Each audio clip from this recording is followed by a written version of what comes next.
The views and opinions expressed on this program are those of the guests appearing on the program and do not necessarily reflect the views and opinions of 8 News Now or Nexstar Media Group. But you're open to that idea, at least. I am. Tonight on Politics Now, the race for governor. We sit down with current Governor Steve Sisolak to talk about why he would break up CCSD, lifting the mask mandate, and rising crime. Steve Sisolak destroyed many lives. Republican challenger Michelle Fiore talks about the pandemic and why the FBI seized some of her records. Do you think Iowa loses its sort of #1 slot? Plus, presidential race jockeying. We catch up with the political director from our sister station in Des Moines, Iowa, as Nevada tries to beat Iowa to the front of the primary line. From 8 News Now, this is Politics Now. Thank you for joining us here on Politics Now. I'm John Langler. Governor Steve Sisolak, he is fresh off lifting Nevada's mask mandate. Tonight we sit down with the governor to talk about the upcoming re-election campaign, crime, and education. The campaign is underway certainly on the GOP side of things. You haven't really talked too much about the campaign, if at all, so far. When are you planning to really sort of start actually campaigning to keep your job? Well, we're campaigning every single day. I'm out in the community. My primary focus now has been obviously fighting COVID. We've got our hands full fighting COVID and trying to keep our kids in school and our businesses open, not overwhelm the healthcare system.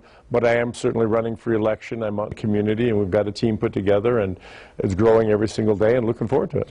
You certainly have something of a record war chest right now. What have you taken away from your potential opponents in the general election? What you've seen of them, anyway. Well, you know, I've watched it on the Republican side. There's a lot of them. You know, it's got to have a scorecard sometimes to keep track of who's in there. They seem to be spending most of their time right now attacking me and criticizing me as opposed to each other. And maybe they don't understand, to appeal to their base, they're going to have to start talking about each other. But we've got a lot of accomplishments that I think we can run upon, and I'm looking forward to it. And I'm sure it'll be an exciting election season. You recently ended the mask mandate in public places here in Nevada. You kind of addressed this certainly during the press conference after the announcement, but just talk about, again, why now? Well, you know, it was why now. Some people think it was too early. Some people think it was too late. Basically, as some people said, I'm damned if I did and damned if I didn't, you know, when it came to the masks and when it came to the vaccines and when it came to the testing and when it came to various things. We made decisions in consultation with our business community, in consultation with our medical community and advisors and so forth. Cases were dropping. Some criticism from Sheriff Joe Lombardo, who you obviously know, running as Republican for governor, specific with crime. Crime is up here in southern Nevada especially. He cites the lack of certain sentencing regulations that sort of handcuffs, pardon the pun, law enforcement when they're trying to punish those who have committed crimes. What do you say to the criticism of the changing in sentencing guidelines that maybe some might say is leading to the crime on the back end increasing? Well, I don't know what he's talking about when he's talking about the changing in the sentencing. We had several bipartisan criminal justice bills go through that I want to point out the sheriff never opposed, or Metro never opposed when we were going through it. That's the time you need to make your opinions known. If you'd have felt strongly about it, he should have gone to Carson City and made his feelings known. He did not do that. Metro did not do that. We had a bipartisan bill that was passed as it relates to some criminal justice reforms. I think it's going to be better in the long run. I'm confident of that. But the crime problem, murders, homicides are at an all-time high. I mean, they've gone up, what, 45, 50% in the last year. That's not something that came out of my office. That's something that came out of the sheriff's office. And I think that they need to look within in terms of getting a handle on that. CCSD was in distance learning longer than any other district, I'm pretty sure, in the state. There's been long talks by those on the Republican side, certainly, to try and break up CCSD. You've heard that discussion for years and years and years. Would you entertain that idea if you were reelected as governor, the idea of splitting up Clark County School District? Certainly. You know, I want to know what parents want to do, and I've talked to a lot of parents. My kids were part of the Clark County School District. They went to Durango High School, and it's a big school. I mean, when you went to talk to your counselor, you've got one counselor for, 900 students. I mean, it's not exactly a great ratio. I'm definitely in support of that. I know the parents, the one good thing that came out of this, or one of the good things that came out of the pandemic, is parents are much more involved in their kids' educations right now in terms of voicing an opinion and what they'd like. And I think parents would like to see the school district broken up. One of the problems you get with breaking it up, if you've got some affluent areas, if you're talking about Summerlin or Green Valley, and then you've got the urban core, well, everybody deserves access to the same quality education. So you'd have to come up with a plan so that all students would have the ability to get a quality education. But what else would you tackle if you're reelected as governor? What would be sort of top on your agenda besides those sort of two aspects? Well, there's one that it takes in several things. The affordability of housing also includes homelessness, as far as I'm concerned. We need to start looking at that. You know, we've made the American dream for young people coming up, the dream of owning your own home, and, you know, building up equity in retirement, is almost become impossible. I mean, entry-level homes in Reno, starter homes are over $500,000 just to get in the door. And Southern Nevada is bumping right up against a $500,000 number.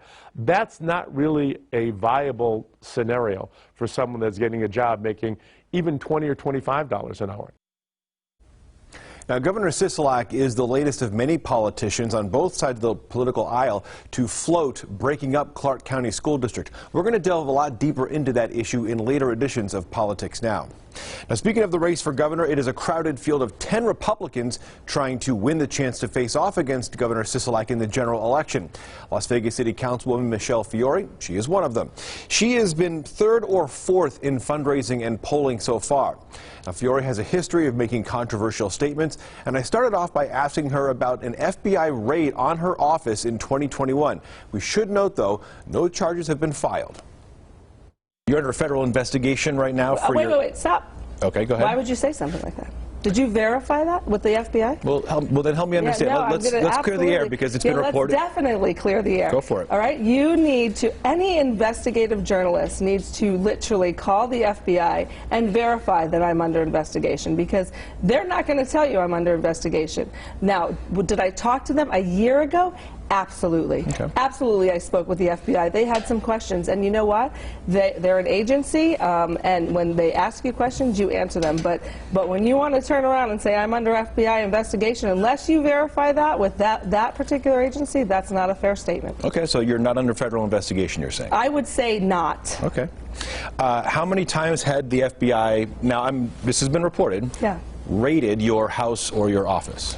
So first of all, the FBI raid, okay, the FBI did not raid my house. So a year ago, on January 27th, the FBI knocked on my door, came in my house, looted, robbed, and raided it on January 27th. So it wasn't a raid. And this was over a year ago. So, you know, that's the answer that you want. That's the answer you're going to get, because it's always going to be the truth. You have touted in the past, in your long career in politics here, that you've never been politically correct. Yep, I'm not going to start. And that you don't plan to start. Why do you believe that is a good quality to have in the governor's mansion? Because you need to be truthful with the people, right? So as a person that represents the people, sometimes, well, not sometimes, a lot of times elected officials will not be truthful with the people. And they'll do what they're told by whom they think, and without asking the people for their opinions or their advice. So sometimes when you speak with our constituents here in the state of Nevada, I think being truthful will always be the right answer, and whether it's popular or not, and whether you say it in a politically correct way, I think we owe it to Nevadans to always let them know what's going on. On the point of the pandemic, as governor, if you were governor at the beginning of the pandemic, how would you have done things differently than Governor Sisolak? I wouldn't have shut the state down, number one. I wouldn't have put people out of work, number two. I wouldn't have mandated vaccines where now they were forced to resign, our nurses and teachers, number three. Number four, our unemployment system, it wasn't the director's problems, why he kept firing people to make himself look good. That was all our antiquated systems. Our antiquated systems that weren't paying people their unemployment check because they were their companies were forced to shut down. Steve Sisolak destroyed many lives in the process of his emergency orders that he took total advantage of. Murder, crime, they're up, big concerns, the violent crime rates going up. What would you do to deal with that issue as governor, whether it comes to laws or funding or whatever the case may be with regards to law enforcement? I would make sure that they're funded. I would make sure that the handcuffs on our police are off, right? Like what kind of handcuffs? Well, I'll give you a great, for instance, these protests, right? Were they protests or were they violent? Breaking our windows, putting things on fire. I mean, they're calling them peaceful protests? That's not peaceful, right? And what did our governor do? He marched with them. What did Joe Lombardo do when we wanted to do a Blue Lives Matter march, right? And we're law-abiding. We're not going to be breaking things. We're sweet. Going to march down Las Vegas Boulevard for our cops. Joe Lombardo calls me up and says, Michelle, you can't do this protest. You can't do this march. But yet, the domestic terrorist group organization, Black Lives Matter, got to do theirs. You know why? Because they didn't ask permission, right? Just to back up, are you suggesting that the Black Lives Matter movement is domestic terrorist? Without a doubt, 100%. Their display of what they did, right? They can march all day long, right? But when you break minority businesses, shoot cops, when you don't think that's domestic terrorism? There's a lot more to that. In fact, we asked Fiore about her relationship with fellow city councilwoman Victoria Seaman and a reported physical altercation between the two. She said she wouldn't get physical with anyone first, but called her a friend. Now, full interviews with Governor Sisolak and Councilwoman Fiore, they are on 8newsnow.com. You can also watch our other discussions with the gubernatorial candidates so far.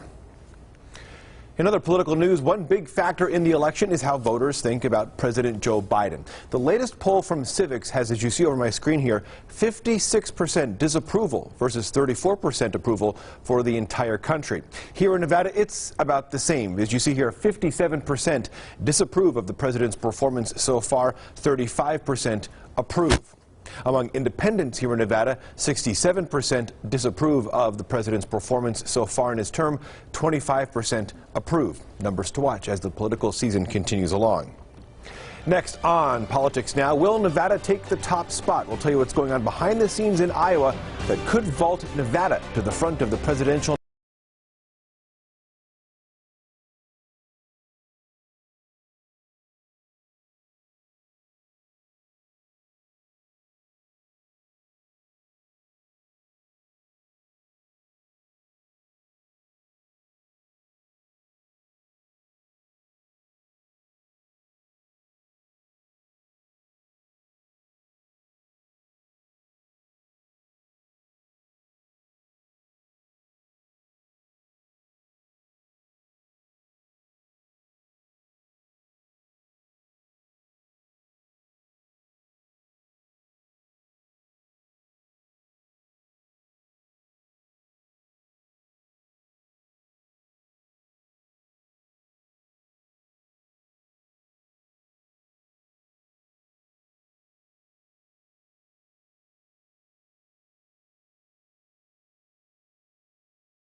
Our family will fight for yours.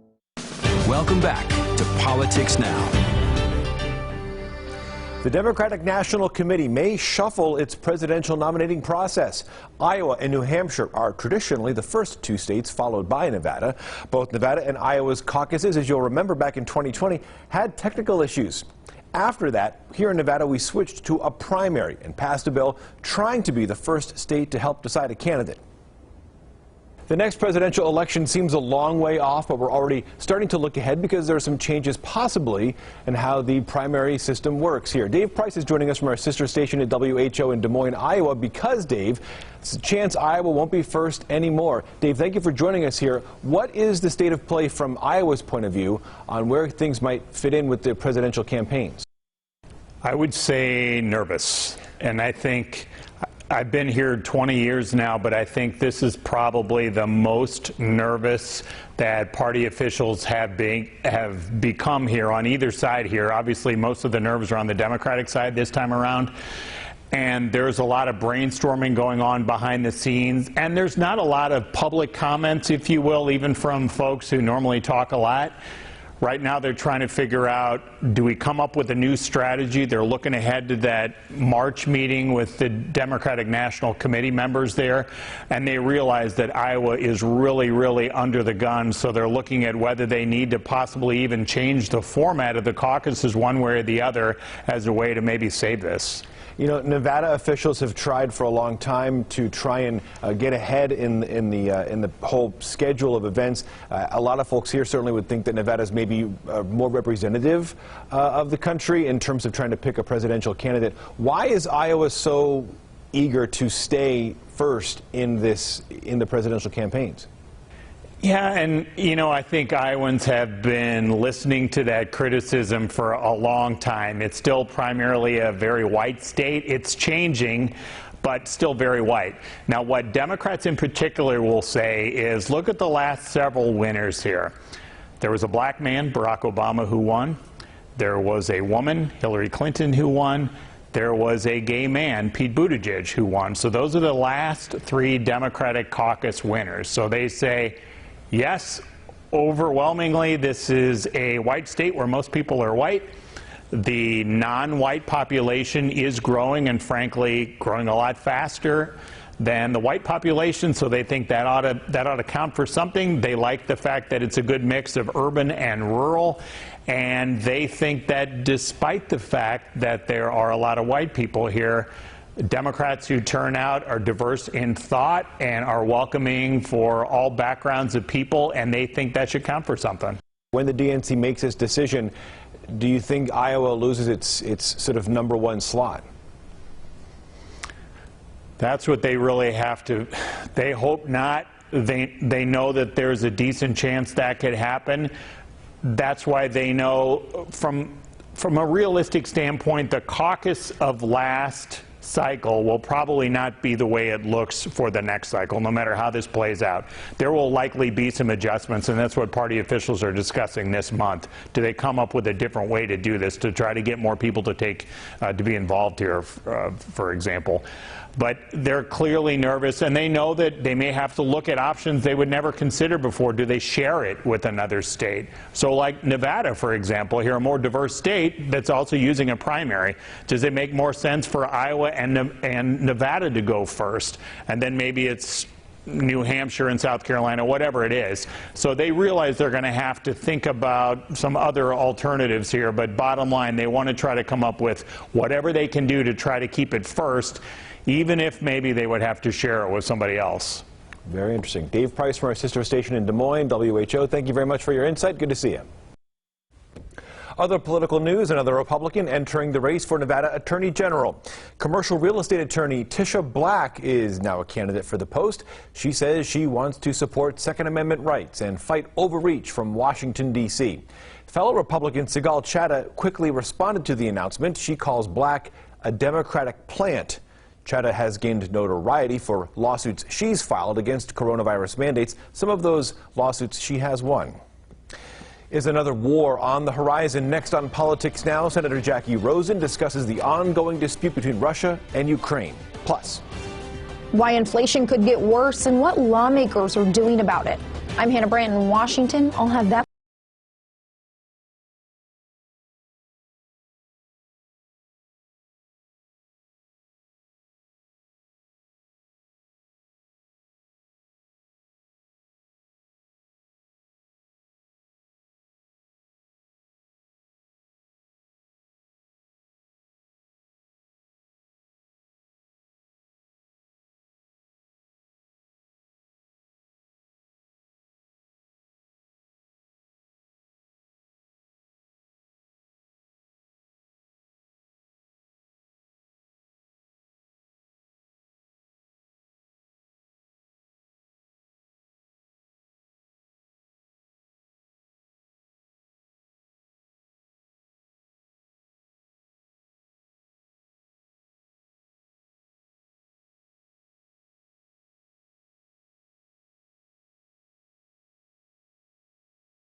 is sponsored by Conoco.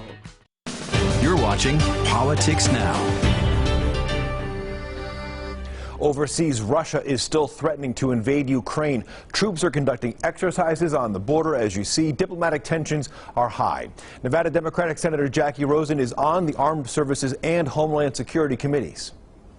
The United States is, number one, going to exhaust every diplomatic solution to this problem because we don't want to have anybody risk their lives, and we surely don't want to have anyone go to war. With that being said, we also want to be sure that Vladimir Putin understands that we will not allow him to have any more aggressive behavior. He's posturing in the region. We know over 100,000 troops. He's been moving them around, doing various exercises. We want to let our NATO allies and partners know that we stand with them, and let Vladimir Putin know we're going to stand up against him. Senator Rosen is also a co-sponsor of a bill that would economically sanction some Russian banks and some top Russian military officials. Here at home, economic leaders warn inflation could get worse, but they disagree about what to do with that. Washington reporter Hannah Brandt breaks down the arguments. If Russia invades Ukraine, it could cost the U.S. I will not pretend this will be painless. There could be impact on our energy prices. This warning comes as inflation is already surging, something Republicans like Senator Rob Portman blame partly on the spending included in the American Rescue Plan. You can't just throw the stimulus in and change the policies on the supply side as well and not expect inflation to rage. Senator Mitch McConnell connects high energy costs to the president's policies, including shutting down the Keystone XL pipeline and limiting offshore drilling. And if the president is serious about providing relief for Americans at the pump or blunting Putin's manipulation of energy markets, he will stop his administration's anti-energy policies. Democrats say they are actively looking for solutions, and Senate Leader Chuck Schumer suggests Republicans do more than just complain. Republicans seem to have no solutions, just rhetoric. These challenges demand action, and Democrats remain laser-focused on lowering costs. One thing Democrats are considering is a temporary federal gas tax holiday. And Senator Bob Casey says Americans want the policies that Democrats are pushing. Having their child care costs go down could help provide some relief. Having other costs go down, the price of prescription drugs should go down. Senator Rick Scott thinks the solution comes down to cutting regulations. Stop spending money. Stop making it difficult to open and build a business. Stop making it difficult to run a business. In Washington, I'm Hannah Brandt. Democratic Senator Kirsten Gillibrand is making sure nominees for top defense positions will look into unidentified aerial phenomena. Unexplained video like these here, well, they were at the center of a recent report. Now, this is her questioning the nominee for the Defense Department Inspector General this week.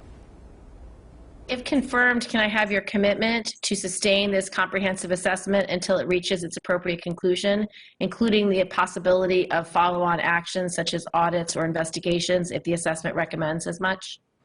Well, again, I honestly am not familiar with that particular review, but as is typical, I think, across the IG community, when a new IG comes in, if they're pending matters, those would continue in the office, and it would be perfectly appropriate to examine them. And if I am confirmed, I can assure you that anything that's pending in the office, I'll give my best attention to. So that nominee is Robert Storch. Senator Gillibrand was instrumental in getting the UAP study into the defense bill. Next on Politics Now, the next SCOTUS Supreme Court Justice, when we can expect President Joe Biden to name a nominee.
The Sterling Club lifestyle. This week in What to Watch, a potential Supreme Court nominee. President Joe Biden said he would nominate a black woman to the post to replace retiring Justice Stephen Breyer. The president did say he's done a deep dive on 4 possible Supreme Court candidates. However, he has not named a final nominee just yet. He has a self-imposed end of February deadline, and of course that is right around the horizon. We'll certainly keep an eye on that. It is something to watch. We thank you so much for watching Politics Now. Don't forget you can stay up to date on all the political news online. Just head to 8newsnow.com. We're back with you next Saturday. Thank you so much for watching. Take care.